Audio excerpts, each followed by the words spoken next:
30. Um objeto de massa 1 kg é lançado do solo com uma velocidade de 2 metros por segundo, que faz um ângulo de 45 graus com a horizontal, e o objeto cai no solo e toda a sua energia é dissipada. Beleza. Determine o trabalho total em joules ou joule realizado pela força gravitacional, força peso, durante toda a trajetória. Bom, essa questão aqui é uma questão conceitual. A gente vai lembrar que o trabalho é igual a força vezes deslocamento. Quando nós temos aí um lançamento oblíquo, né, que tem um ângulo de 45 graus e uma velocidade inicial. Lançamento oblíquo, a força peso, ela vai atuar apenas no sentido Y. Se a gente achatasse aí o gráfico, a gente tem aqui um lançamento oblíquo. Ele fala aqui que a gente tem uma velocidade inicial e um ângulo de lançamento de 45 graus. Isso aqui foi tudo balela até aqui. Por quê? O que interessa pra gente é tudo que está no eixo Y, que vai ser a força, ou vai ser o trabalho da força peso. A gente sabe que quando você lança alguma coisa para cima, ela volta para zero. Ela volta ao ponto, né? Vamos transformar isso aqui num lançamento vertical para cima. Se a gente quisesse saber a velocidade, a gente teria que decompor daquela forma lá, que a velocidade inicial no eixo Y seria balela, balela, né? Seno do lançamento inicial. A gente não vai precisar fazer conta nenhuma. A única coisa que você tem que lembrar é o seguinte: o trabalho realizado na força pela força peso, ela vai ser o trabalho realizado no sentido X, a força, ou no sentido Y, né? A força vai ser a força peso e a distância vai ser a minha variação de altura.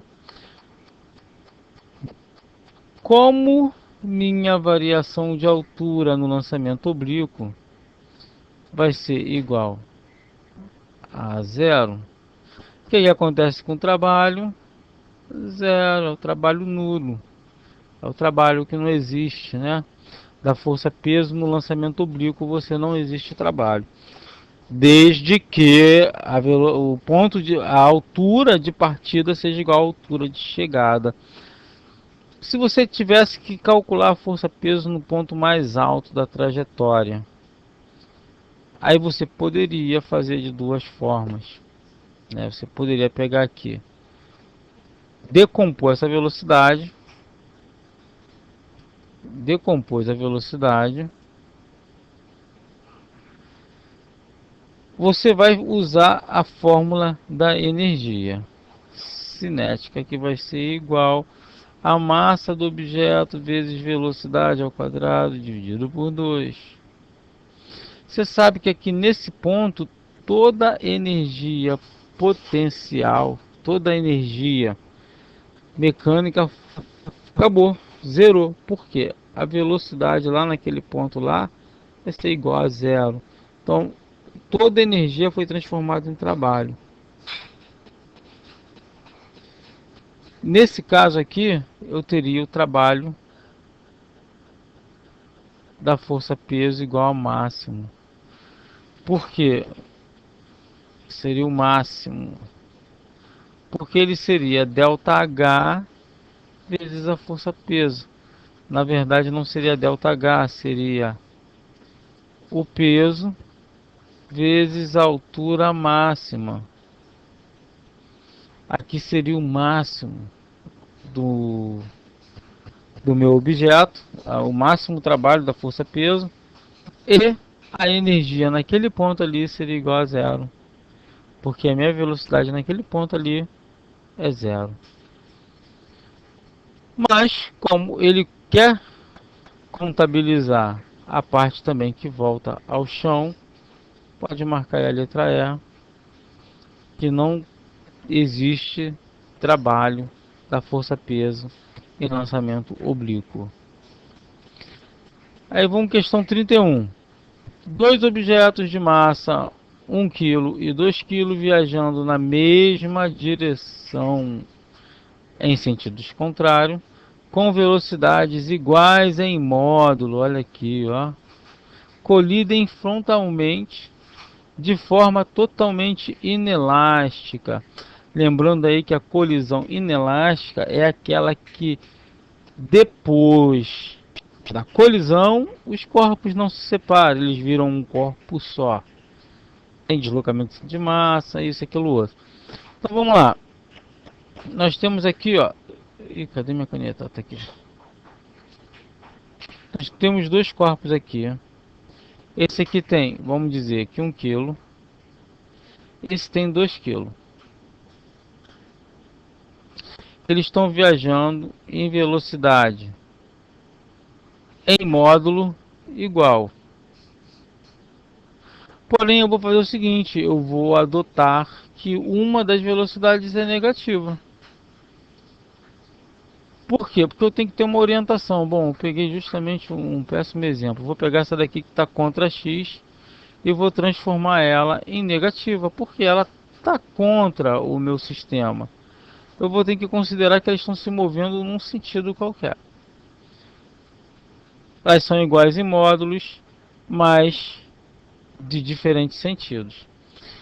Bom, na colisão inelástica, eu sei que a minha quantidade de movimentos antes tem que ser igual à quantidade de movimento depois. E sei também que a quantidade de movimento é dada pela relação V, V, velocidade antes, vezes a massa do primeiro corpo, mais a velocidade antes, vezes a massa do mesmo corpo, do outro corpo, né? Isso aqui é a quantidade de movimento antes. Aqui não tem mais espaço. Eu vou apagar e vou levar lá para baixo. Então, vamos lá. Velocidade antes vezes massa 1. Assim, vou botar logo aqui um negativo aqui porque a velocidade antes é igual, mas sentido contrário, vezes massa 2. Isso tem que ser igual à velocidade do objeto formado depois, porque foi inelástico, ele juntou, formou um corpo só que vai seguir a uma velocidade v, que eu vou chamar de velocidade v depois, e o corpo vai ter massa 1 mais massa 2. Bom, VA aqui ele é igual, então eu posso tracar ele em evidência e deixar uma massa subtraindo a outra. Aí não me interessa qual é a massa e a velocidade depois. Tá aqui. Agora, no problema lá ele dá a velocidade depois. Se o módulo da velocidade dos objetos após a colisão é de 3 metros por segundo, qual o módulo da velocidade inicial? O que ele quer saber é VA. Então a gente já deixa ela aqui sobre, fora do cido da evidência, deixa ali separadinho. Vamos fazer que M1 mais M2 dividido por M1 menos M2 vai ser igual à velocidade antes da colisão. Substituindo os valores, vamos ter que a velocidade depois ele deu lá que é 3, que está multiplicando a soma das massas,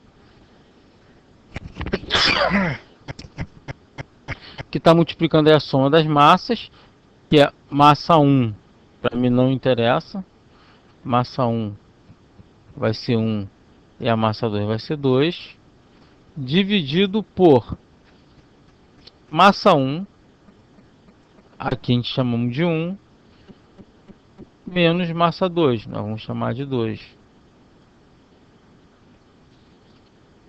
Isso vai ser igual a 3 vezes 3 dividido por 1. Ou seja, a VA, para mim só interessa o módulo. Por quê? Porque ele aqui, ó, qual o módulo da velocidade, não me interessa sinal.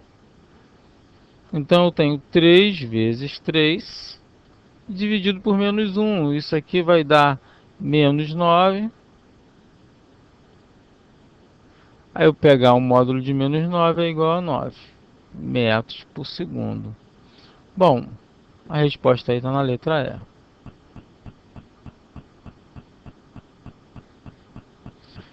Bom, vencemos aí mais duas questões. A 29, 28, 29. Não, 30 e 31 já. Daqui a pouco a gente volta aí com mais questão.